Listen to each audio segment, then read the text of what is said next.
देखें इस क्वेश्चन को जरा एक बार। क्या है इसमें, कुछ समझ में आया आपको?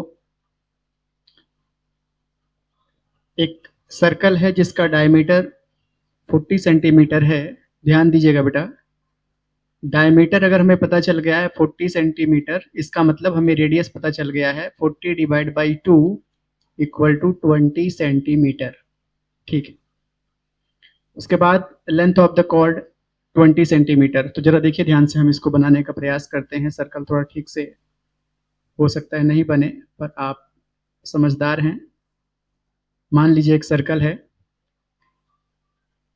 देखिए हमें रेडियस पता चल गया है और लेंथ ऑफ द कॉर्ड, ये मान लेते हैं लेंथ ऑफ द कॉर्ड है, जिसका वैल्यू कितना दिया है 20 सेंटीमीटर।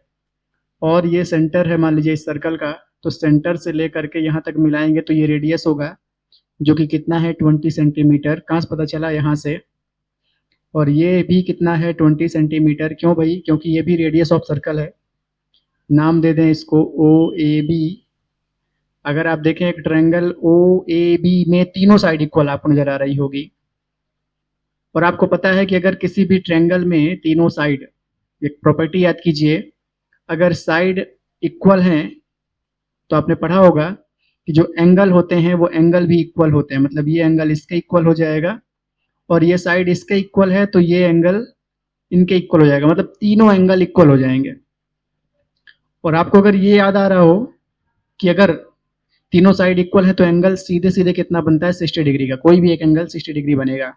कारण जानना है तो देखिए, हमें यहाँ पर एक बात पता चल गई है कि तीनों एंगल इक्वल होंगे क्योंकि तीनों साइड इक्वल है। ठीक है। और अगर तीनों एंगल इक्वल होंगे तो मान लेते हैं कि वो एंगल कितने हैं, एक्स एक्स एक्स मान लेते हैं, नहीं पता तो क्या हो जाएगा। आपको पता ही है कि तीनों एंगल को अगर हम प्लस कर दें किसी भी ट्रायंगल के इंटीरियर एंगल को, तो कितना आ जाना चाहिए 180। यहाँ से अगर हम x की वैल्यू पता करें तो कितना मिलेगा 180 डिवाइड बाई 3, मतलब 60 डिग्री। तो एंगल 60 डिग्री हो जाएगा। कोई दिक्कत है यहाँ तक? नहीं। ठीक है। अब अगर आप डिग्री पे ही आगे बढ़ना चाहते हैं लेकर के, हमसे पूछा क्या गया है, हमसे पूछा गया find the length of the arc. तो देखिए ए से लेकर के ये जो बी तक की डिस्टेंस है, लेंथ ऑफ द आर्क है, वो भी माइनर वाली हमसे पूछी गई है। तो ये पता करने का तरीका देखिए आप, अगर आप नया तरीका अपनाना चाहते हैं, एंगल आर्क में और लेंथ ऑफ द आर्क में, एंगल में और रेडियस में रिलेशन निकालना चाहते हैं, तो उसके लिए आपको इस एंगल को कन्वर्ट करना होगा रेडियन में। और अगर आप ये नहीं करना चाहते, आप इसको 10th में जैसे सॉल्व किए थे वैसा करना चाहते हैं तो कर सकते हैं आप। लेंथ ऑफ द आर्क का फॉर्मूला आपको याद होगा, कितना हुआ करता है,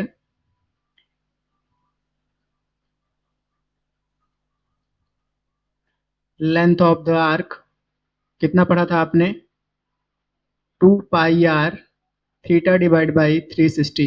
2 पाई आर इंटू, ये इंटू है बेटा, 2 pi r into theta divide by 360। तो 2 पाई आर, आर मतलब यहाँ पर आर की वैल्यू कितनी है 20 इंटू थीटा की वैल्यू 60। तो यहाँ पर रेडियन में कन्वर्ट करने की जरूरत नहीं पड़ेगी, डिग्री में ही रख सकते हैं आप अगर इस फॉर्मूले का प्रयोग करते हैं तो।